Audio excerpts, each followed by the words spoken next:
Ashamaa daawwattoota fi dhaggeeffattoota obsee gurb hunduma keessaniif nagaa waaqayyo waaqessa jiraataa bakkuma jirtan irratti isiniif haa baay'eetu jecha jirtu jecha har'as deebi'ee dhufee jira.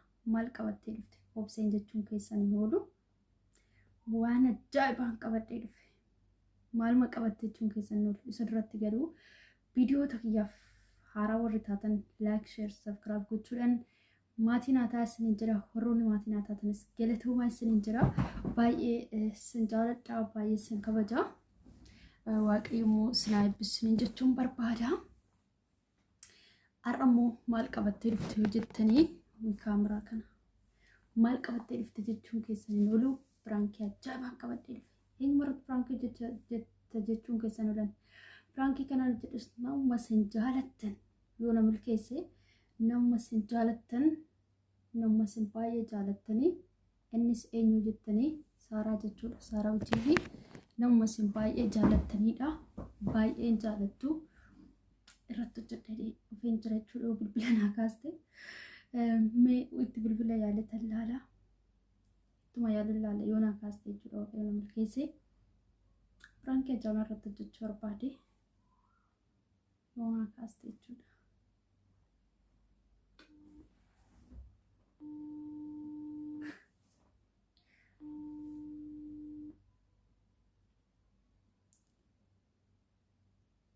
Hello. Hello.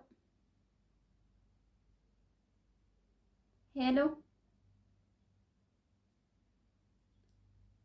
Hello. Hello. Narratti caftee jechuudha. Maaliif akka caftanii dhageettis maadidu beekaa gootuun beeku. Piraankii irra onaa milkaa boombii irratti dho'iru isaan shaayii dafisee dhufee shaayii dhugaatuma jechuudha. Wayi gudii. Gudii.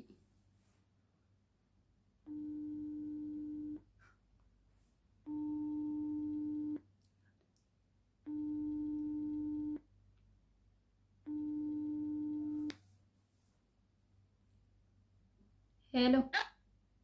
Hello. Nagaalee Saaraa. Wayne nagaa kooti galata waaqayyo eenyu jedhu jirtaa maali nan beektu ani na beettadheetuma simsirraadha. Wayne maaliga bara kana abbuma ta'uuf ibsata geettii koo sagalee wal fakkaachuudhaaf dhugaa eenyu jedhu eenyu sitti fakkaadhame? sagaleen kee kun warqii isaatti fakkaata jedhii garummoo kan warqiidhaa miti warqii manaatti kun waaqayyo abdii kooti jedha. Garuu sagaleen kee intala gorobnatti fakkaata. Intala eenyu? Obsee gorob. Obsee gorob sitti fakkaata shuma bakka. Jirtaa mee akkam? Jira galata waaqayyo akkamattee. Jira galata waaqaa mee hojiin akkam? Hojiin bareedduudhaaf akkamatti mee maaliif mana yaadatte anchi har'amma? Maal duraa bee wasaap imoo keenaa kenni sitti naasaa jechaan ture yaada naa kennuu didde malee maaliif garuu amma kana maaf irraan dhiibda? Wayne yoo mana biraa si dhiibetti immoo maal taatee silaa lakkoofsa WhatsApp sana seefii godhattee naan imoo numa sii ba'amaa lakkoofsa imoo kan biraan qabu immoo immoo hojii haasadaayi. Hundattuu argadhe mee akkam hojiin TV kuni? Hojiin bareedduudhaaf dhugaa namatti tolti. Very fine, very good. Waa garuu Saaraan maal TV'n kun na dabbareeti. Maali haadha sharee gaasa kanatti taa'ee nambate ani dhiise bar yeroo mashannani innoo waa'ee dhunoo irra ol ba'ee xinnoo madu dubbadha malee dhimma irraan qabu kan tarraan qabu dhugaa. Ani beeyu TV'n kun Saaraa waanuma dura guyyaa guyyaatti dooraalii 100 hassaabu seetan bakka waan jedhe garuu wanta kanaan irree gube garuu si irree gaaraanii amma siruma nan dhiisafan. Dooraalii 100 warra kaan yaasabuu danda'a warra biyyoon sirriitti argatuu fi nuyi kophii hin qabnu qaali jee deemnee immoo Email ma kan andra wali lalu debine wali lalu wante kuya dani ni namichi kan adda ba tira bidi kana kuma to kulli nu narre be kinui gare dana lati yoga ibanne arga jatta ati nammi nama filatto kolle hinjiru na sagare dan deman kana mo namichi selumayu mastawaqiya ba se jira gare dan demun akasri hintani sigalte fajaa wanta isa ilaalamutu gaariidha akka ta'e kana duratti ni ta'ee jira. Kan ammoo gidditi yammatu fajaa namni dhufee manu fa ilaalu ne gadhiisne yoo baay'eetti nama diddama nama soddom darbee nuun ilaalamu. Maalillee inde. Ani dhiisu fani surma dhiisu fana manan dhiisaa dasaatiin deerganaan irra eegne maal fan isa faana dadhaba. Yaa dhiisuu osoo hin taane wanta kun beektu qala beektaa inni isiniiti jajjabaadhuuti. Maaliif jennaan hin beekamu. Waaqayyoodhaan beekamu waan ta'eef gara fuulduraatti yookaan siimi jechuu danda'a. Sigaltee beeksisa sirriis horachuu dandeessa. Ani beeku dhiisisiin hin jedhu ani neesu garuu dantaarraa hin qabula. Yoo ta'e haa ta'u sigaltee garuu ani sammuu koo bashannansiisuudhaaf nan hojjedha. Mikinaatu dhufeessinii wajjin taphachuun wanaaf waan guddaadha. Sigaltee. Saaraa bad maal jechuudhaan waan taphadhu dhabee nuti irratti bee taphadha bakka itti taphadhu man dhabani meeqatu bilbileena faana taphachuu barbaadeeyyuuni bad. Maal naa godha meeqa dawwalee kan si wajjin taphatu koo callisee miti inni waa barbaachaati moo callisime kan akkoo dubbii sagalee waaqayyoo irratti sheerii walii goona wantoota gaggaarii kunoo ijoollee keenya waaqayyo nu gidduudhaa kaasee kunoo nutti lallabaa jirtu kunoo nu faarfataa jirtu waaqayyo seenaa keenya jijjiira yoomayyuu birrii nuun finne jechuudha seenaa keenya jijjiiramuu danda'a wantoonni gaarii nu keessatti faca'uu danda'a wantoonni borija godhatan jechuudha keessa keenyatti indeen nuyi koo kan finnu koo birrii mabichaadhaan miti qaaliyyee sitti nima indeen waa tokko hubachuun inni kun iyyuu waan guddaadha kan birriin hin binne kan homaa tokko hin binne waa hubannaa namarraa argachuun iyyuu kun waan guddoodha qaaliyyee sitti nima bareechi qaljaallashin. Hin barbaadu Saaraati waanuma isaa argitee sanuu TV lama qabdee ittiin hojjettu beekaan hin barbaadu ani guyyaa baruuti jammaree kiyya TV keenan ballecha garee keessaas nan baan barbaadu. Wayni waan argatte naan jette ayyi gammachuun qaba dhugaa waaqayyo mikinaatu maal beektaa yaa onnillee gaafata wanta inni dhugaala duurratti hojjenna ta'ee view sirriitti arganne saantimii 50 ta'uu doolaara tokkos ta'uu numa haasabaayyuu. Garuu haala amma akka deemaa jiru kanaan hin hasabu. Tasumayyuu hasabaas hin jiru hin hasabus. Ana mirgina hasabeeyyuu torbe lama bulee natti fakkaataan dhugaa waaqayyo. Namni birrii mabichaadhaaf miti waa hubachuudhaaf ni kaataa. Sigaltee amma gaafa barumsa barattu ati koo sammuu kee gabbisuuf irra jireessa sammuu kee gabbisuudhaaf. Malee deemee baradhee fixee kan hojii argadhee intini ta'a birrii argadhaasa jedhamuuf miti jechuudhaan. Barataan tokkoo fi kan hin baranne tokko irra wal caalamaa taate. Jennaan jenne malee yuutuubii kanarra waa hedduu baranne dhugaa waaqayyo gaarii famaa adda baasee nu barsiise bara yuutuubiin sittiin maqaaliyyee. Kana bichaa miti yuutuubii kana hojjechuun ikkoo dhoksaa guddaa ammoo qaba. Wantoota gurguddaa baranneerra. Naan sobee hin sobne wantoota gurguddaa dhugaa waaqayyo. Namoonni Ingiliffaa hin beekne namoonni hiikaa Ingiliffaa hin beekne namoonni qubee tokkollee hin beekne jechuudha yuutuubii kana goroggoruudhaan kan ka'e har'a sammuun isaanii baay'een kan gabbate jira sittiin hima bareechi. Kanaafiyyuu ani yuutuubii dhiisisiin hin jedhu. Sigaltee borji jijjiiramuu danda'a haalli hundumtuu jijjiiramuu danda'a. Maaltu beeka hojii waaqayyoodha. Atis immoo sammuu callistee onlaayinii irra teessee tajaajila minxirqishoo jettu kana burgaafa biyya keetti galtee haala seera qabeessaan jechuudha waldaa kiristaanaa tokko keessatti beekamtiin sii kennan irratti hojjechuu dandeessa. Kanumti amma itti goreessiin ilaalle kun gaafa itti bor beekamtee argatte koo si ilaalate. Sigaltee kanaaf ani yuutuubii duuba deemsisiin jedhu baminin taammar itti hojjedhu haga dandeessitti hojjedhu. Sittiin hima eeyyeen irratti bashannanuudhaafis ol ba'i hiriyoota keetii wajjin kolfitee yaada jijjiiruudhaafis ol ba'i rakkoo hin qabu.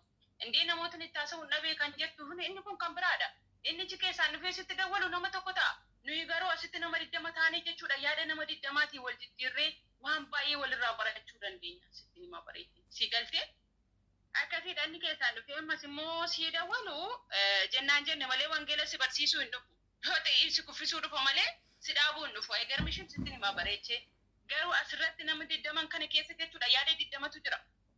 Ijoolleen keenya keessumattuu jechuudha kanneen akka dammiifaa kanneen akka buzeefaa ijoollee hedduu qabna. Kan waaqayyo gidduu keenyaa kaasee hubannaa nutti horaa jiran kanneen akka faantuufaa sittiin hima. Innaa yooma waan biraallee dhimne jireenya lafa kanarraallee dhimne jireenya waaqayyotti ittiin qopheessuu dandeenya yuutuubiidhaan. Innaa ammaaliin beeka waan nuti murteeffatte hin taate ganamee fatee magara kee dhufee rammoo yesuusi yuutuubii kee gubii balleessi kadhattee bultee hin taane gargar. Ani kadhannaan usitti mamti kadhadhee buleetan bakka hin jeeqamni balleessan jedhu mul'anni wayii natti dhufnaan amma bakka mul'ate.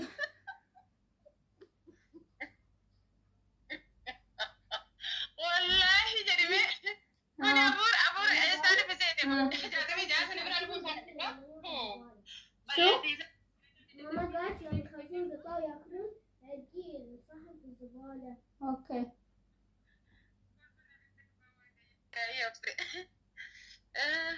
Maal kolfa qaba? Ani gaadha dadhabbii kee balleessittiin hin jedhu. Ani arratana biran bulchu boru garee keessatti sirma eessumatti rinuma garoon qabu hundumaa ofirraa cufeetan bilbila koo naasii godhe bakka qonnaa kanaa bilbila koo sammuu kootis hin boqota bilbilli koos hin boqota. Ati kaayoon kee jalqabuma kaayoo garee keessaa bahuuti moo kaayoo yuutuubii balleessuuti?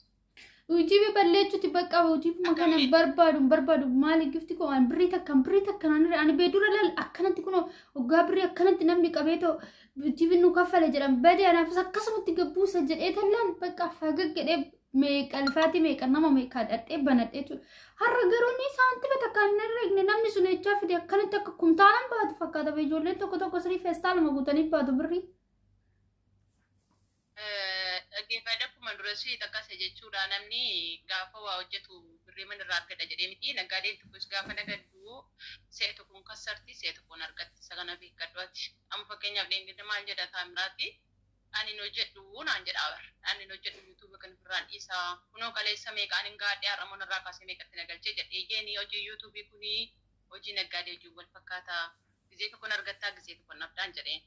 Sittinima wantichi immoo dhugaadhuma namni yeroo hundumaa nama milkaa'aa jedhee fiiguu hin qabu milkaa'uus danda'a milkaa'uu dhiisuus danda'a sittinima waan hundumaatti milkaa'uu dhiisuu dandeessa waan hedduu yaaddeetta hunduma isaatti milkaa'uu dhiisuu dandeessa gimmaashatti milkooftee gilmaashatti milkaa'uu dhiisuu dandeessa beeki sittinima inni gaafa immoo waa gootu keessumatti ija kee birrii irratti fiigoote jechuudha hin fiiginadhi waa tokko hubattee darbuun kee inni kun waan guddaadha qaalii dhugaa waaqayyo ani kakootti kana jechuudhaan.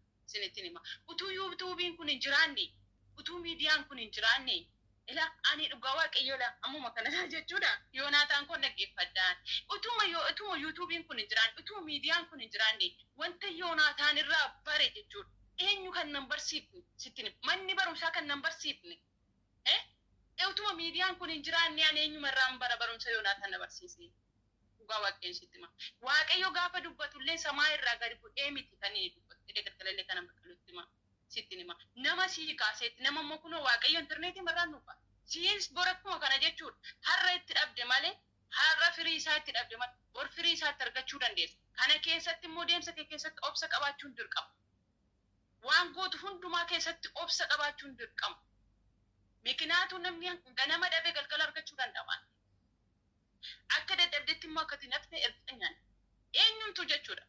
Inuma tura malee isaa ija dadhabbii isaa yookaas immoo ija hojii isaa dhimma. Kanaaf akka namicha sana birrii lakkaa bichaa ija kee sana birrii rakkaas walumaa galatti jechuudha. Birrii waanuma darbu qaaliyyi maal taate maal sirbutti siin sammuu birriini wanti aduu gadii koo ni darbadha sagalee waaqayyo kan hin dabarre sagalee koo bichaadha. Sagalee abbaa keenya Yesuus Kiristoos bichaadha kan hin darbine. Utuu danda'amee iyyuu birriin natti hafu dhaloota homaa tokko hin beekne.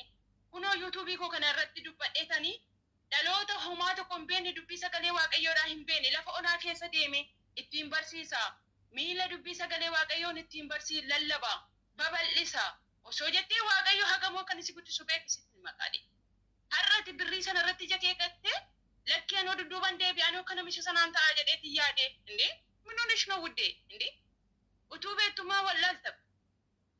Namni diddamu waa ilaaluu haa ta'u hin ta'in birriidhaaf miti kaayyoon keenya utuma ta'eeyyuu jechuudha. Namni diddamni soddomni si haa ilaalu no problem irratti hojjedha borillee yoon biyya kootti galee gaxarii lafa hoomti tokkollee hin jirre caakkaa duwwaatan ittiin lallaba abbaan nagee haa dhaga'u dubbii sagalee waaqayyo utuu jettee inni kun gooftaa birayyuu furmaanni jira dhugaa waaqayyoon sitti indi maali birriin birirsi haa godhan jedhu aabbu maali kun ijoollee hayi. Saara maal taate? Saara beekamiraat rakkate. Atamma mul'ata kiyyaanan kana darge sanii balleechina hin dhiisinaan jettaare. Maalodha mul'anni kenni kun koo hojii dadhabbii keetii gatii raawwadhuutii kan kaleessatti dadhabaa turte gatii kan siin jedhu silumayyuu gooftaa yesuus miti. Abjuu eda argite sana abjuu waaqa bira argite iyyuu miti sitti himaa bareechi jechuudha. Ija dadhabbii keetii kan itti dadhabaa jirtu gatii kan siin jedhu hin jiru. Wanti hundumtuu yeroo qaba sitti hima. Utuma ta'e iyyuu jechuudha. Sigattee Taamiraat immoo haa ta'uun ta'inni kaleessa kan inni eegale. Kaleessa kan inni eegale. Sabiskiraabii meeqarra jira dhibba afoo irra moo 80 jira. 80 yeroo 60 galchu jechuudha. Abdii kutachuu qabaa. Hindi namni monii erga ta'ee jedhee dudduubatti deeboo hedduu isaaniitu jira. Garuu amma kana keessa abdiin kutatan. Abdiin koo jiraataa dhadhanii garuu fuulduraatti deemuu jedhu. Maali kun homaayyuu miti. Sabiskiraabiin homaa miti. Maali ijoollee kun waama darbitu. Wanta baay'eetu jira. Wantoonni abdii itti nama kutachiisan. Garuu nuyi abdii kutachuu hin qabnu macha hin jiru. Bakka jagnaa ta'uu qabna. Saarichoo. Kamiin waa ta'uu qabna. Ooyyee. Dhugaa baay'ee natti tole gorsa keetii fi guddaa naaf eebbifame. Baay'ee tokko sin jaalla. Ani irree piraankiis godhaa jira. Dabalaambuu. Akkati pirankii kanaan barbaadeen yaadadheen ture iyyuu No. Dhugaa dura isin dubbisadheen garuu ani TV kana beektaa akkuma tettee karoora guddaaf hin bane. Dhugaa qarshii miti. Yaa bazee qarshii inni naa kaffalu san iyyuu dhugaa yaani wareega qaba jechuudha. TV kana gaafa hin banu asumarree warra hubachuu na barbaadda saaraan irratti yaada waan naa kennitu gaafa nu TV kana banu ofii kooti fodoon taane har'a biyya ormaa keessa taa'ee kushiinaa ormaa keessa gugguufee nama baay'ee bira ijoollee wajjin ejjechuu hin danda'a jechuudha. Ijoolleen koottumi nama akkanaa gargaarraa waan jira gargaaruu hin danda'a. Gaafa nas immoo biyya Itoophiyaa galee hin beektu nuuroo biyya keenyaa jechuudha. Guuteen guutuu baay'ee dhibaadha jechuudha. Ofii dhuunfaa kiyyaafuu nama san immoo gargaaruu waan hin dandeenyeef yoo inni birrii 10 irree naa kaffale yoo inni birrii 10 iyyuu lafa naa godhe waaqayyo fedha isaa ta'ee eeyyeen dhuguma ati nama akka rakkate nama dadhabaa tokko ittiin kaas ta'ee yoo birrii 10 iyyuu naa herreegsisee waaqayyo na gargaare yoo birrii 10 naa herreegee birrii 10 sanii nama tokko ittiin daabboo bitaa jedhee hasaaba akkanaatiin miidiyaa kanaan hin bane waaqayyos immoo yaada koo akka milkeessu abdii fi amantiin qaba. Oduma har'a tana balleessii naan jedhanii dadhabbiidhuman dura keessatti dadhabee asiin ga'e kanaan dhuman itti fufa malee hin balleessu jechuudha. Dhugaa saaraa koo baay'ee naaf galatoomi gooftaa si habbisuu mee maal jettaati? Yaa ani kun garramtee iyyuu nan gataa andee maalitti dadhabdee ganaadhaa iyyuu. Innaan namni koo gaafa yuutuubii kana eegale kaayyoo mataa isaatii qaba. Anillee akkuma kanatti yaadee jedhu qaba. Waaqayyo dhukkubsattoota karaa duraa kaasaa. Warra rakkatanii karaa dura ta'an karaa duraa kaasaa. Jedhee akkasitti murteessee ka'e. Garuu amma yeroo eegaletti jechuudha baay'ee gadi bu'aadha jechuudha. Yuutuubiin amma yeroo ammaa kana baay'ee jechuudha. Pirsentii baay'ee gadi bu'aadha kan lakkaa'u. Lakkaayyuu hin jiru jechuudhaan. Garuu akka kanatti naaf wanti hundumtuu jijjiiramuu danda'a. Waan ta'eefu yaadi kee gaariidha siin jedha. Qaaliyyee akkuma kanatti itti fufii of duraallee hin gubinii jajjabaadhu siin jedha. Asuma warreen yuutuubii irratti abdii keessan kutattan dhugaa waaqayyo abdii keessan hin kutatina. Mikinaatu silumayyuu nuyi isaan hin jiraanne isaan hin guddanne beeksisni keenyas isaan hin guddisne isaan hin jiraanne kuni dabalata jechuudha. Hojii keenya irratti dabalata malee jalqaba keenyaa miti jechuudhaan kun hojii dabalataati jechuudha. Kanaaf abdii keessan kutachuu hin qabdanii abdii keenya kutachuu hin qabnu jajjabaadhaa isin jedha qaqqaaliiwwan. Hordoftootaaf dhaggeeffattoota boontuu koroo miti mucaa. Maal obsee gorbi maqaa koo wallaalteeti immoo Saaraa? Boontuun jedhaan ta'an yeroo waaqayyo boontuu engadda maggoolamaan isiniin jedhaa yookaan boontuu shawaatiif siin sanuuba ilaalan akkanumatti piraankiisi godhe seete shaayii dhugaatan jechuudha. Shaayii deeffadhee dhufee akkana jalaan qorreen dhugaan piraankiisi godhe guddaa galatoomi dhugaa Saaraa koo egaa dhaggeeffattoota daawwattoota koo akkuma argitan yaadni Saaraa baay'ee gaariidha. Baay'een ishii galateeffadha. Waaqayyo ishee eebbisuu. Anis viidiyoo koo har'a haasuma irratti xumuraa viidiyoon biraatti nama walitti deebinutti horaa bulaa isiniin jedha.